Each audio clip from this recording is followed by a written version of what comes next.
Hello everybody and welcome to another Kirkham A Movie A Day video review. This time we're going to do the Jason Statham film A Working Man, which is currently playing in theaters. It's got no relationship to previous films directed by David Ayers and starring Jason Statham, except for the fact that the star and the director are the same. I mention that because last year I was very excited and enjoyed The Beekeeper immensely. I thought it was a very efficient action film. It did exactly what it set out to do, and it was entertaining as all hell.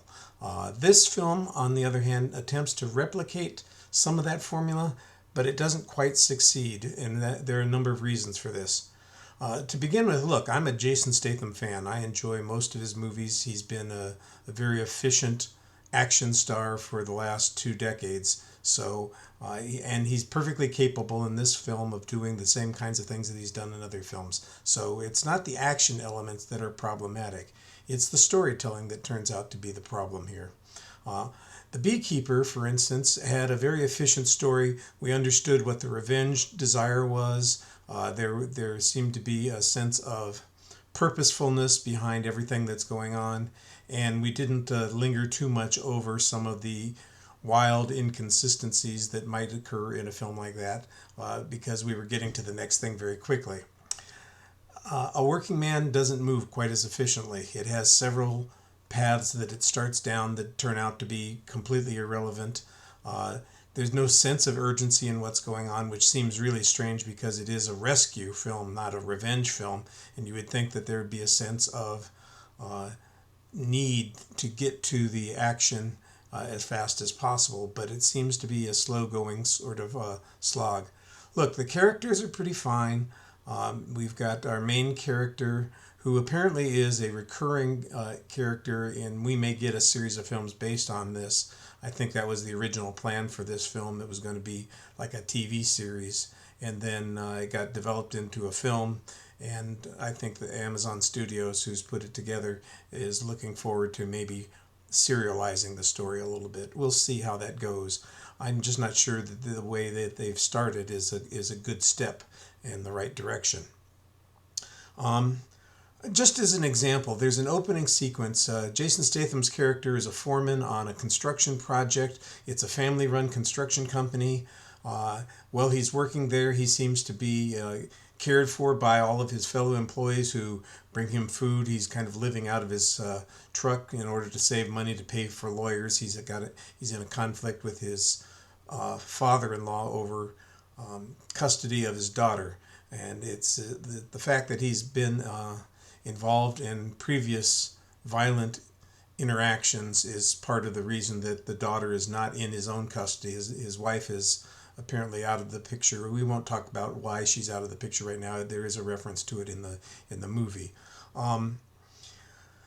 So he's trying to scrimp and save and put together a bunch of money, and in order to do so, he's working at this construction site, and everybody is generally good to him, and he seems to be good to everybody else. And he comes to the rescue of one of the employees who is being beaten and accosted by a gang of hoods, for lack of a better word, who we don't know exactly what the story is. We just know that after he politely asks them to leave the guy alone, they refuse. He then, of course, does his Jason Statham thing, kicking everybody's ass, putting them in a submissive position, and moving on.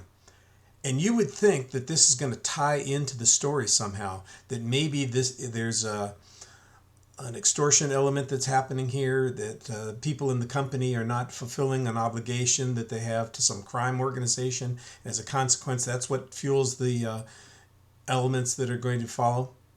That's not the case at all. This has nothing to do with what happens subsequently. It's just an introduction to who the character is, which was confusing because I kept expecting there to be some relationship connection.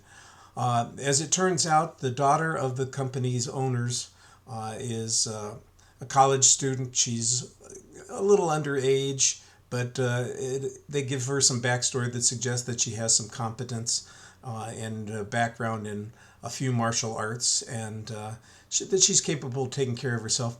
Well, she gets targeted by somebody and is kidnapped.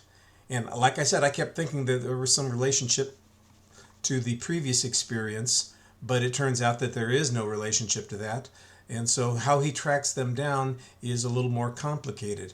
And here's where the story problems come into play, because he basically determines that he's going to follow this path by posing as a drug dealer so that he can get close to the people who might have some inside information.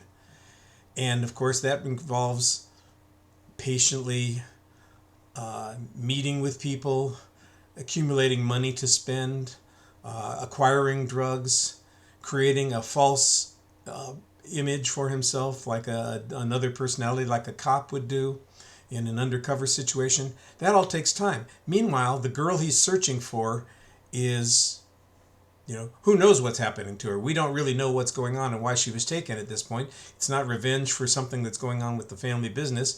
It's something completely different. We then discover it's basically a trafficking sort of thing, and that this is going to be a Taken style story where the girl has to be rescued before she is sold into some kind of sexual slavery or torture by some sadistic a-hole who just is randomly paid criminals to capture this woman and deliver her to him.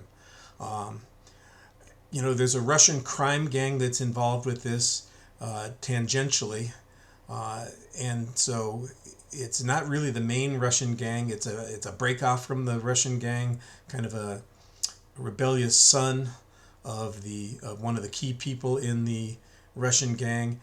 It gets a little confusing with all of the divergent criminal organizations that are involved, and so you don't really know who's connected to whom and how they are connected to one another. Like I said, it was confusing. And because it's confusing and because it takes so long to get through this process of discovering where he can go with the story, it loses whatever energy it had. Like I said, unlike the film that I saw last year, which moved like a son of a gun and was very efficient in getting us from point A to point B, this film takes its time. The action sequences are okay, but they don't feel nearly as impressive as the ones that stem from rage or fury and a desire for revenge, because it feels a little bit like a cop who's just got an attitude.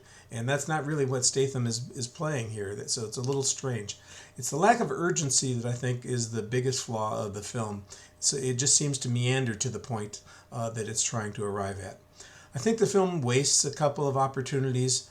David Harbour plays a former colleague of Jason Statham's character who is blind but still quite capable of shooting a bow and arrow in the right direction and hitting a target that he tends to target.